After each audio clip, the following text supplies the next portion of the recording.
Welcome to the Two Marketeers podcast, where marketing swashbucklers Sean and Lindsay seek to demystify the fascinating world of modern marketing. Each episode takes listeners on a storytelling adventure that informs, entertains, and inspires marketing enthusiasts of all kinds. And now, here are your hosts, the Two Marketeers themselves, Sean Patrick and Lindsay. Wow! Yeah! Woo! Take the stick! Come on in. Hello. We are live. Sean Patrick, what's happening? Are we live? Is that fair? We are not live. That's completely inaccurate. I love 3, 2, 1. We are pre-recorded. I love it when brands admit mistakes. You just have to face them. Exactly. We do not know what we're talking about. We will delete that. Okay. All right. Well, how am I? I'm good. How are you, Lindsay Wah? I'm great. I'm about to drop an insight nugget bomb. Are you ready? Wait, I just need to visualize an insight nugget bomb. Done. It looks like a chicken. chicken It looks nugget. like a chicken nugget. Exactly. Full of insights, and I'm dropping it into the sweet and sour sauce, which is the people's. What a day. I love it. Okay. Right? Yeah. The reason I'm dropping this bomb is because Sean always doesn't let me get off topic before we actually talk about our topic. So I'm just going to start throwing quick topics at people, and we'll park it for later because I can't keep these things to myself. Yeah. Okay. Nugget bomb. Wellness Industrial Complex. Boom, boom, boom. Do.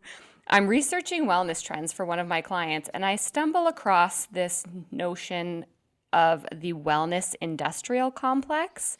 I am not even going to tell you what it is, but go away on your own with a glass of wine late in the evening like I do and Google wellness industrial complex, and we are going to talk about it on another one of our episodes. Okay, can we just commit to next episode? Sure. I can't wait. Yes. I can't wait. I gotta go. I mean, maybe we shouldn't talk about it because it does kind of bash the psychology of marketing, which is our jobs. No, but it's the psychology of bad marketing or marketing exploited. Yeah, exploitative and marketing. Evil brands. Okay, we're gonna call it evil marketing. Evil market.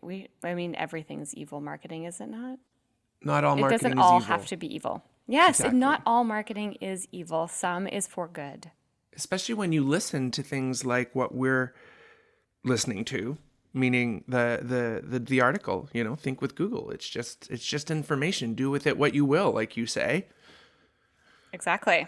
So what is this article? What are we talking about today? We are talking about something that appeared in my inbox, because that's where all the most important things happen, in my inbox. Lies. I think. Lying. Okay, think with Google. Love it.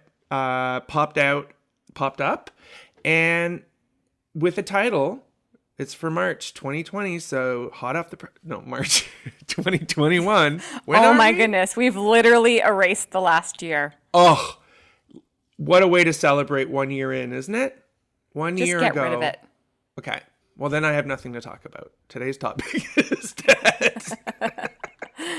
Please, let's not start talking about all the topics we talked about for the last year all over again that Okay, I'm cannot going to handle erase- this Groundhog Day. I'm going to erase our podcasts because they all happened in 2020. Can you believe that? Anyways, Well, it's been nice knowing you. 4 COVID era trends. Yeah, not a tidy 3. 4 is acceptable. It's manageable. It's rememberable. 4 COVID era trends that will have a lasting impact on the products and experiences people want. Which I have think. a quick question. Yeah. What's rememberable? Is that a word? Did I say that? Yes. I'm not sure. Maybe it is. We'll look it up later. Anyways, move on. Memorable. 4 COVID era trends will have a lasting impact. Sorry if you misunderstood what I said, but that one's going I to know, stick. that's my classic bumble. Yeah, and I just kind of thought, okay, I feel like I'm so tired of COVID trends, but it's like, I think it's just because I'm tired of COVID, and we just can't ignore that any insight we can get will be of value. And I do think Google is a pretty relevant source or resource for us to kind of see what are people doing as it relates to their search habits and what they're looking for. I love that you're over COVID trends because I'm so not over it. Perfect. I'm not over COVID trends because all I hear is just wait till we go back. It's okay. Like, we don't need to think about the fact that digital has accelerated at a rapid pace. Just wait for everything to return to normal and we will just cruise through the rest of life post-pandemic. I'm like, no, we're not going back to the old thing, right? We're not. No, okay? We're not. So there is going to be a new normal for sure where some of these trends that you've been seeing over the last year are going to continue on. So as a marketer, you can't just be like, oh, I'm going to wait another 6 months and it's just going to go back. We'll be cool. We'll take out the old playbook. We still need to evolve and think about these trends that are going to have the lasting impact. Some will, and you can't ignore that. Okay. I'm scared a little bit. I'm fired up. Sorry. It's good. It's good. This wellness industrial complex got me all fired up. I don't know. Yeah. Oh, yeah, really. Okay, what is this week about, Lindsay? Really? I mean, let's just do it. No. I'm sorry. Yes. Very straightforward. We're going to back and forth this one because we both read it together and both went, yeah, that's pretty straightforward. It's pretty practical and it's very relatable as consumers, really, not marketers necessarily, is really, yeah, I think these are pretty bang on. There's nothing surprising about the 4 pieces, except what you can't ignore is they hold together very nicely into what I think we already know. But what you and I love is not data that surprises, but data that so clearly validates what we think. Right. Okay. So let me kick off just the overall, premise, and we'll just back and forth each of the different pieces. Sound good? Let's do it. Assuming Lindsay doesn't get too fired up. I'm super fired up, actually, about one of them, but we'll see that good. At the end. Okay. So here it starts, and it's just, this is how I'm over COVID is it's the opener that just is like, I know, but to say the last 12 months have been challenging is an understatement, blah, blah, blah. But, and I always like articles that show optimism, if at least balanced with pessimism or just optimism all in. So as pragmatic optimists energized by ideas of what's next, we're drawn to the silver linings from the last year. Let's talk silver linings. So that's where the hook was for me. Jumping right down to, they talk about these 4 seismic shifts that have happened in retail. And when you look at online, I mean, we say retail just so everyone understands. Retail has to do with fast food. It's really anywhere where you buy shit. Fair? It's not just stores. Right. But it does have to do with purchasing, right? Products and services. So the primary catalyst for these shifts has been our at-home experiences, right? That's the key thing here. We now live an at-home experience for many of us 24/7. It has redefined how we work, shop, and live. It has impacted the way we express ourselves and the way we consume everything from content to products. As people adapted to these shifts, so did businesses. Brands had to get creative and find new, more meaningful ways to connect with consumers, and that's exciting. Thank you. We see 4 trends that are enriching the B2C, business to consumer, and B2B, business to business relationship, and evolving products and consumers' experiences for the better, right? So that's really what I like about this is you're right. It's not over. It's not going to come back to a new normal, but imagine if whatever it comes back to is for the better. And if that's your outlook as a consumer, as a human, or as a business, then let's do this.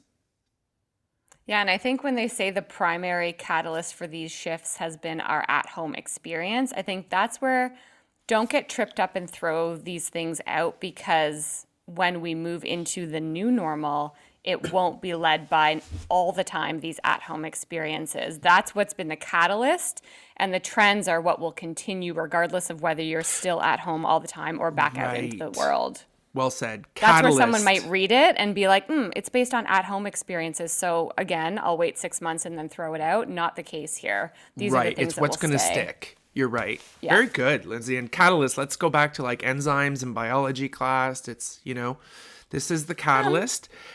Wrong podcast. I'm bringing out squeaky voice. Wow.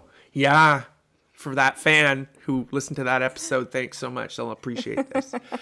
Okay, so here they are without further ado. The 4 COVID era trends that will have a lasting impact on the products and experiences people want. Do you want number 1 or do you want... It all depends on which You one take want number most. 1. Please, Okay. go ahead. Okay. After you. Number 1, more helpful, relevant shopping experiences. Yes. Yes. Should we talk about the 4 and then go into them, or should we just go one at a time? Let's say the 4 first so that people can know what to look forward to if they want to skip to one, but then we can just go in order. Love it. More helpful, number 1, more helpful, relevant shopping experiences. Number 2. Locally minded and collectively conscious consumers. Marinate. Number 3, values-driven spending decisions. Is that the one? Is that the spicy one? Yeah. No. Oh, You might think so, but no. that's the spicy one for me. Oh, really? Okay. Yeah. That's my favorite one on a positive side. The spicy one for me is number 4, which is empathetic, creative, led by at-home experiences. Oh. Sounded like I was going through puberty just then, so let me redo. Okay. I have some green tea stuck in my throat. The spicy one for me is actually number 4, which is empathetic, creative, led by at-home experiences.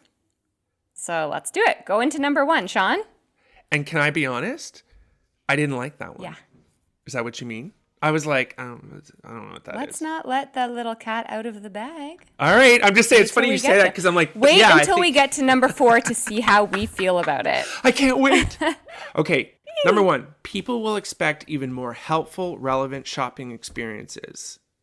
Okay. So it's like you said, the expectation may shift a little bit or may, fluctuate, but it will never go back to the way it was. Correct? Accurate. Right. The acceleration 100%. Cool. The acceleration of digital adoption, especially e-commerce. And that's the other part I get tripped up is when it all falls into e-commerce. It's like, no, I get it's undeniable, but it's just that I just don't want people to go away thinking e-commerce is it. Do you know what I mean? Is to say, yeah, that's like you said, that's where the catalyst is apparent. But what will that mean moving forward? Because it means so many other things. Is one of the most... it's facilitating purchase through digital experiences. Yeah, well said. Facilitating thank you. purchase through digital experiences. Oh my God, I think that's the name of our podcast. Oh wait, we don't do that anymore, do we? We're done naming our podcast. For anyone who's listening, we threw Are out we? 4,000 names for our podcast. All right. This acceleration in digital adoption is one of the most obvious and relatable trends driven by the pandemic. Necessity spurred new users and new cases, and it's only natural that habits will stick around in areas we've been introduced to superior experiences for getting what we need. I'm going to say that again. Superior experiences for getting what we need. I think there's the key, right? I think we can all relate to a new experience we tried, and it's sticking because we did feel it. We did see it as a superior experience. And if it wasn't, we went somewhere else to acquire or experience said superior experience. Yeah, nobody said, we're going to keep it because I had a mediocre experience. I'm going to keep it because you got something to me in under 6 weeks. So that's not what we're talking about. It's not, Lindsay, because it's confusing when you say it that way. Just kidding. So they call the whole thing e-commerce acceleration. It has been profound. The extent of shopping transformation will be much broader. Exactly. It's not just about e-commerce. That shift is going to really impact this greater transformation that will stick. And this is where, like you said, you're not over it, because it'll be very exciting and interesting to see how that does impact retail overall, or human behavior, or consumer behavior.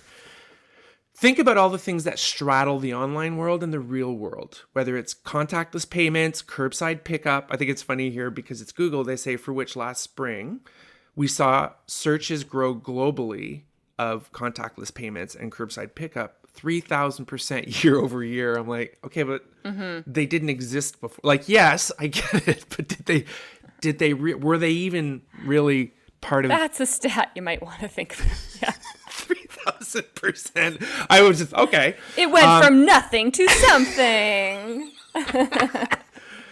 Anyways, I was just sort of like, oh, it was even a thing. Or AR, right? Augmented reality enabled experiences like envisioning the dresser in your room or the lipstick on your skin type. Oh, I bet you love that one, Lindsay. Our extended time constrained at home has opened our eyes to the very real value of this new hybrid space. Hybrid. Some observers are referring to it as, and then I'm just going to say it. They refer to it as digital retail. I hate that word. Doesn't that make you itchy? It does. I was going to say, itchy. It's 1 centimeter away from genital. That's all I'm. Oh, I thought it was just like. Well, I guess I just localized the itch. 400 cups of coffee, and you're like trying to sit still. No, to me, it's. I don't know what it is, but it's phygital retail. And I remember a long time ago when there was a company, quite successful company, I think they were Toronto-based, tried to launch it as sort of their whole word. I think they tried to trademark it. Phygital. P-H-Y-G-I-T-A-L. And maybe I just have that bad taste in my mouth. Let's move away from the metaphor at this point. But anyways, it is a thing. It is resurging. I just hate the word. I really hope it doesn't take off. It's like blurring of the lines between physical retail and digital retail. It's like blurring the lines? Like, we are so past blurring the lines.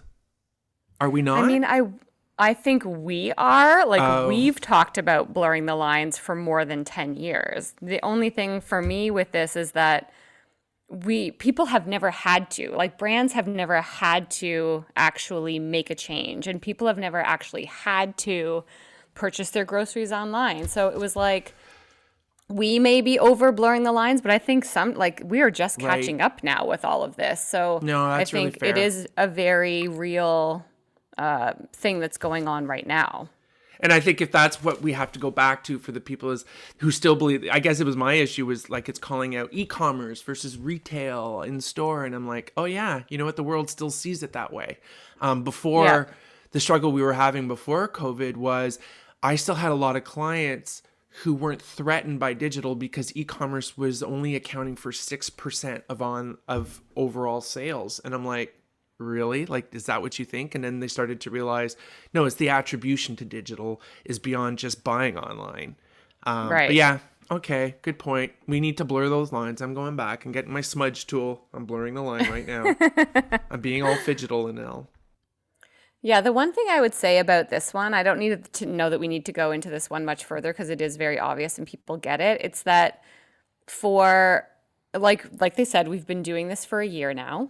But it's not too late. So I know a lot of brands, for instance, may be like, we weren't great at e-commerce. We weren't great at digital, like facilitating digital purchase and things like that 6 months ago. You know, we didn't actually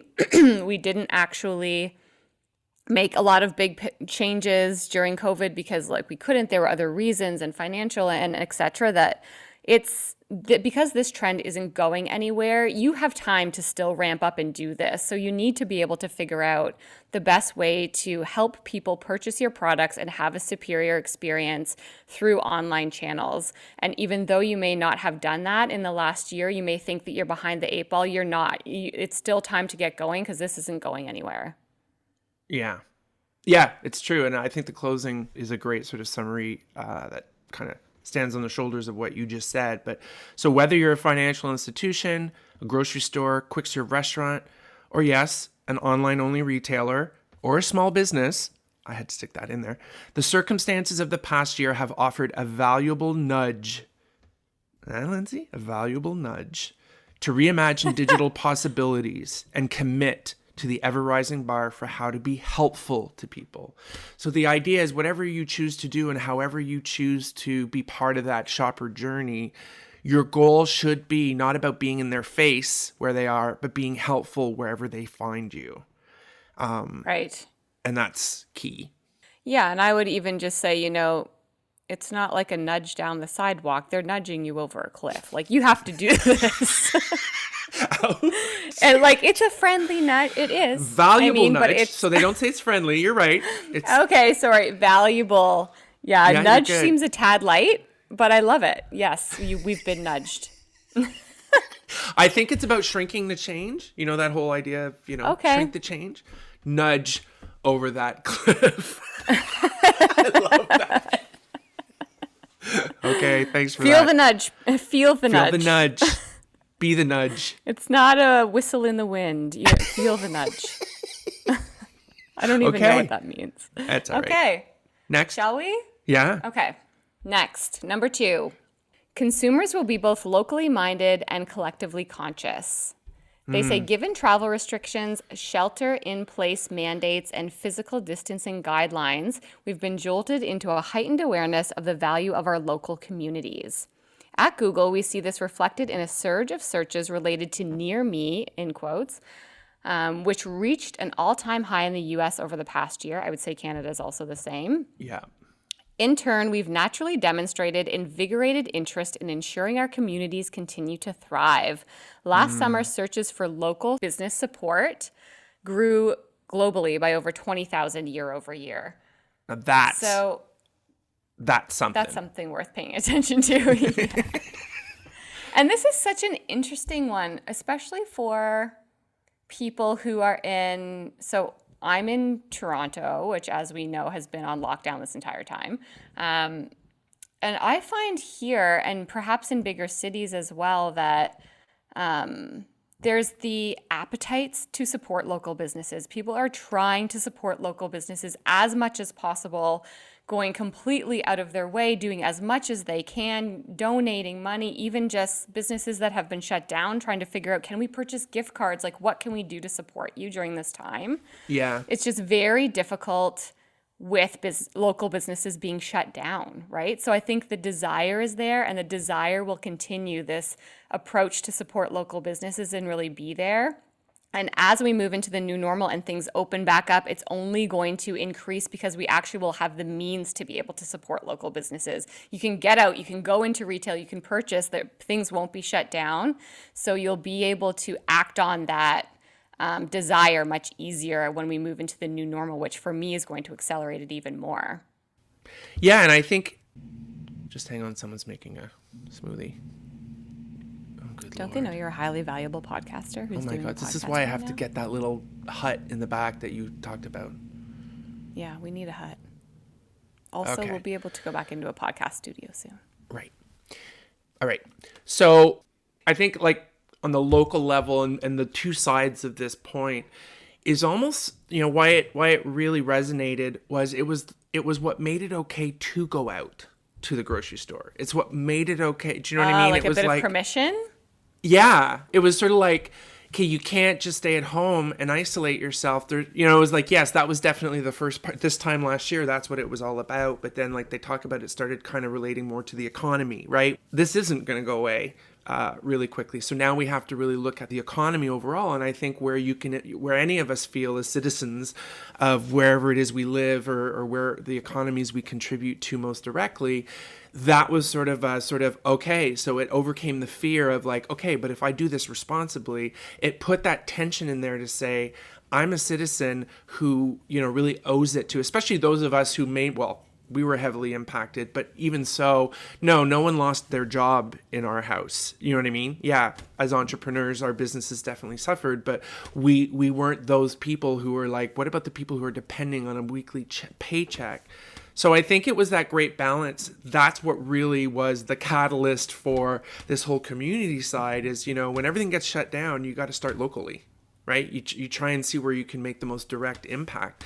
And that's where curbside, I think, really picked up, because I knew a lot of people that what used to be the guilt of ordering out was justified by, okay, fine, but I am also supporting my local community. So I think that catalyst created these behaviors we're talking about to really say, wow, that felt good, right? Like, it's not just about splurging and indulging. It's about, no, I got to support those around me. So tonight we're going to order in. Yeah, and that's where you really talk about people voting with their wallet, right? You're like, it's potentially dangerous out there. Maybe not, maybe is. We have to be careful regardless.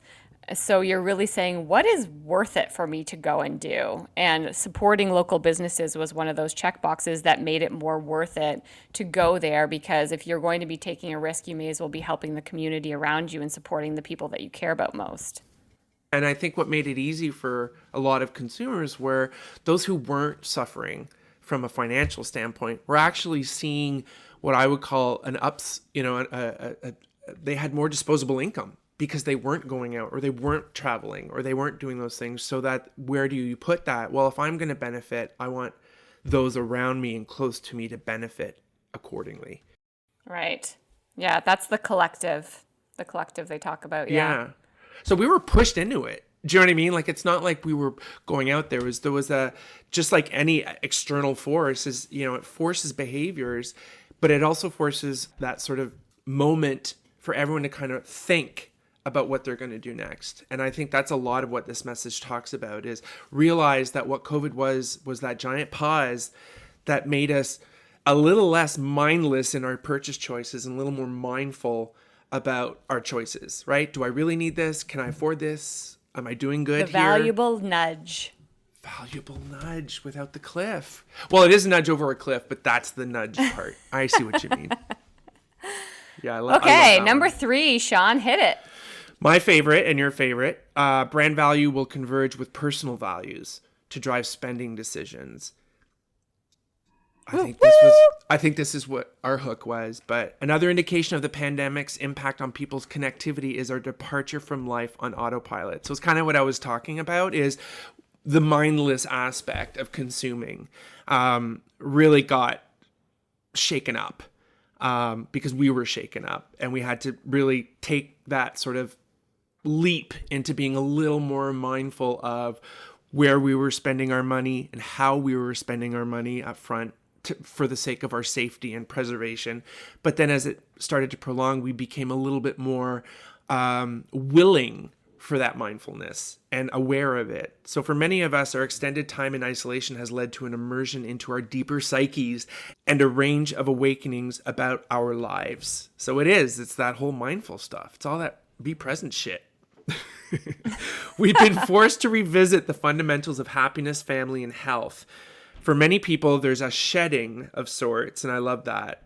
Shedding of sorts that's taking place as we try to take on the attributes of our best selves. That's the nudge, that whole sort of spiritual, philosophical, psychological, all that stuff we didn't have time to really dive into. We had the time. In fact, it was for our safety. It was the whole idea of self-preservation, not only financial, but recognizing, physical and mental health. Right. I think that's kind of the key to this catalyst that you're talking about. An example manifestation, as they say, is in the US, searches containing minimalist have more than doubled in the past year. Again, it's a perfect example of that shedding. It's not just deep reflection on our values that's shaking us. For so many, it's an economic necessity too. These altered mindsets will continue to color our purchase decisions and brand perceptions. Mindless buying is neither practical nor personally fulfilling as we shift toward decisions that reinforce who we want to be and who we can be financially. Wow. Right. In other words, the notion of value and values will continue to converge. I love that. Independent of a product's price point. So good. Yeah. Completely on point. The notions of value and values will continue to converge. I love that. Yeah. And I think it's, when you talk about brand values a lot, it's like, let's pause because this is exactly the context of it. Right. And that's it. I feel like a better Best person one. just for reading that. That's the thing. You vote with your wallet towards your values, and it does make you feel like you're contributing in a way you want to the Yeah. greater good. Okay. Spice alert. Number 4. Okay. Is it 1 chili pepper, 2? Who knows? You've got 9 minutes. Go for it. Okay. I think it'll be quick. Marketers' at-home experiences will lead to next-level empathy in creative. So this is the 4th trend they're talking about. It says, last but not least, we can expect the products, services, and creative that consumers experience to change because the people developing them have changed. Why? Because we've stopped going to work and began bringing work into our lives. Over the past year, the idea of bringing one's whole self to work has shifted from an abstract ideal to a reality that is now broadly felt and experienced. Thanks to video conferencing, we've seen and heard, including leaders and executives in their natural habitat. Kids popping in, partners sneezing. We just witnessed a smoothie being made. Dogs barking. With remote and hybrid work models expected to continue, we can't turn back the time on the fact that we know our teammates on a much deeper, vulnerable, and human level. The consequence is that we've entered a new dimension of professional plus personal empathy and respect. As business people and marketers specifically, this should only cascade a deeper appreciation for the full depth of what consumers think, need, and feel. By embracing our shared experiences and the beautiful complexity of human beings, we will unlock powerful new ideas, deeply resonant, creative, and ultimately less transactional relationships with our consumers. So, what'd you think about this one, Translate. Sean? You don't care what I Patrick? think. There's no time for what I think. Get to it. Okay, so I've been reading a bunch about, advertising, diversity in advertising, and the types of people that work at advertising agencies, which, as we talk about racial equity and inequalities, as someone in the advertising and marketing industry, I've been following along closely with this idea, and a lot of agencies and creatives and strategy people and businesses in the ad and marketing industry have been talking about the lack of balance in our industry. So, and representation and what that means, and especially what that means from a creative perspective, because unless we dive so deep into the mindset of the people that we're trying to talk to through marketing, which we always do through the work that we do, it's very hard to understand exactly what someone's going through when you're not like them, right? So we're always trying to figure out how do we understand people well enough so that we can create creative marketing, ads, things like that, messages that are actually going to resonate. And when they say these at-home experiences are going to lead to next level empathy and creative, I just wonder about that a little bit, because in one of the reports that I was reading, it's like, think about your average marketing or brand person in COVID. Probably have a well-paying job. It's inconvenient, but it probably transitioned to move to working from home quite easily. Some have been furloughed, yes. There's been layoffs. There's been people who have lost their jobs, but not as dramatically as in an example, the restaurant industry.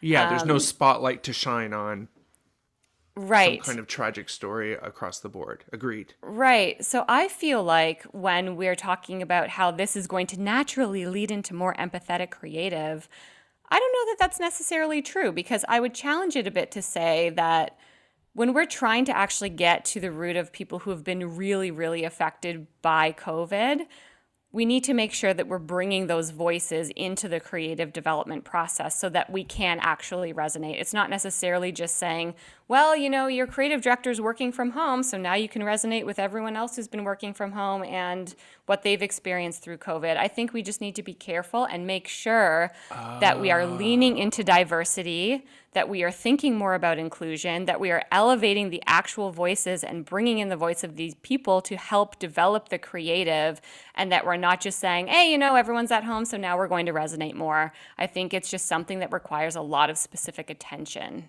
Interesting. See, I just missed the point because I don't, you're living it. But I come from that world where I was that creative director. But for me, is why I kind of left it was because I was tired of feeling I had to come up with creative in absence of the strategy, in absence of the facts that say, this is what's happening. It's like, yeah, I can totally see what you mean. Is it just seems so tactical. I'm like, how is that going to change? Oh, is it the fact that I'm starting to see Starbucks commercials and it's people at home, not in a coffee shop? Like, I seriously was like, I don't get what they're saying here, but I see what you mean. Yeah. Be very careful. I think, yeah, it's even more critical to make sure that we're including a diverse voice. So I think something like this yes, it may be true, but we need to make sure that we're not just checking that, saying it's going to check its own box. It's something that we really have to put a lot of attention into. And we've talked about listening on some of our other episodes with regards to this trend specifically. Listening has never been more critical. We need to actually talk to people who are being really affected and bring those voices through so that we can make sure that we're actually developing creative that resonates highly and not just saying like, well, we're all at home now, so it's just going to take care of itself. And I don't necessarily think that's what they're saying. I think it's just that this needs a lot of unpacking and attention. It does. And it's sort of like in the wrong hands, this could be turned into, we need a creative director who's living it, right? And it's like, if they're living in the city and just working from home and that's the big shift, this is not your general population. So it's interesting. Let's be honest, the great campaigns that are out there, you and I see coming from strategy, right? Because we know that world. We know that it's about being informed. Whereas creative, a lot of people celebrate the creative aspect of a campaign that does well. But uninformed creative is not what wins awards. It's the creative that comes from sound strategies, strong strategic branding, and over time. So yeah, thanks for that eye opener. Because I didn't even. Yeah, I'm spicy too, Lindsay. Anyway, something to take away and think about. But I think this has been a really great resource for us to think about and especially appreciate what is actually going to continue once we move more into the new normal. And so, as always, we'll be following that closely and we'll share the resource from Think with Google. Awesome. Well, you go have yourself a big glass of milk since you have that spice in your mouth. And have a great week. Thank you, everybody. Thank you, Lindsay. Soon. Okay, take care. Thank you, Sean. Bye. Bye. That's it for this episode, my fellow marketeers. Thanks for listening. We hope you enjoyed it. If you did, subscribe to this podcast at thetwomarketeers.ca. That's thetwomarketeers.ca. Spell it out. Be sure to tune in for more marketing adventures every month from us, the Two Marketeers. But you can just call us Sean and Lindsay. Actually, I would prefer Wise Guy. Yeah, I know you would. We're not doing that.